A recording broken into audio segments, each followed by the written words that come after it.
ఈరోజు వీరయ్య చౌదరి గారి యొక్క హత్య జీర్ణించుకోలేకపోతున్నాం.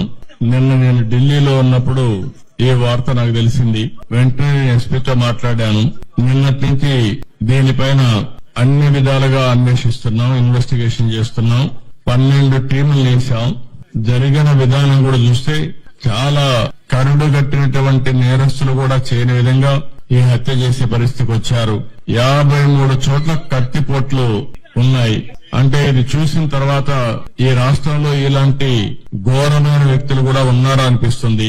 ఏది ఏమైనా 12 టీంలు పనిచేస్తున్నాయి.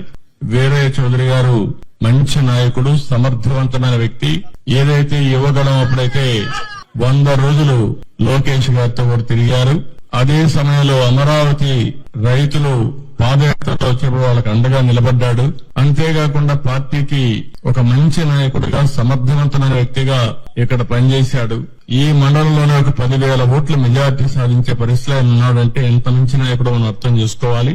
ఆయన ఎన్నికలప్పుడు నేను ఇక్కడ చూడడమే కాకుండా చీరాల కూడా చూసుకోమంటే ఇక్కడ చీరాల 2 సమర్థవంతంగా చేసి 2 గెలిపించే పరిస్థితికి వచ్చారు.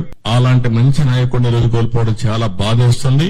అదే సమయంలో తెలుగుదేశం ప్రభుత్వంలో ఇలాంటి ఘోరాలు జరగడం చాలా జీర్ణించుకోలేకపోతున్నా. నేను ఒకటే హెచ్చరిస్తున్నా. ఇప్పటికే 12 టీంలు వేసాం. సీసీటీవీ కెమెరాల్లో ఉండే క్లూస్ కూడా తీసుకుంటున్నాం. కానీ చాలా మందికి ఒకటే విజ్ఞప్తి చేస్తున్నా, మీకేదైనా గానీ క్లూస్ దొరికితే ప్రజాహితం కోసం మీరు కూడా చెప్పండి. ఈ రోజు కాకపోయినా రేపైనా సరే ఎవరైతే ఇలాంటి తప్పుడు పనులు చేశారో వాళ్ళని పట్టుకోవడం 100% చేస్తాం. అది చేసే వరకు వదిలిపెట్టనని చెప్పి ఈ రోజు ఇక్కడ మీ అందరికీ తెలియజేస్తున్నా. కానీ ఒకటే హెచ్చరిక చేస్తున్నా, ఇలాంటి హత్యా రాజకీయాలు చేసే వ్యక్తులకు గాని, హత్యలు చేసే వ్యక్తులకు గాని ఒకటే హెచ్చరిక, ఇలాంటి తప్పుడు పనులు చేసిన మీరు కూడా చివరకు కాలగర్భంలో గడిచిపోతారు. గుర్తు పెట్టుకోమని హెచ్చరిస్తున్నా.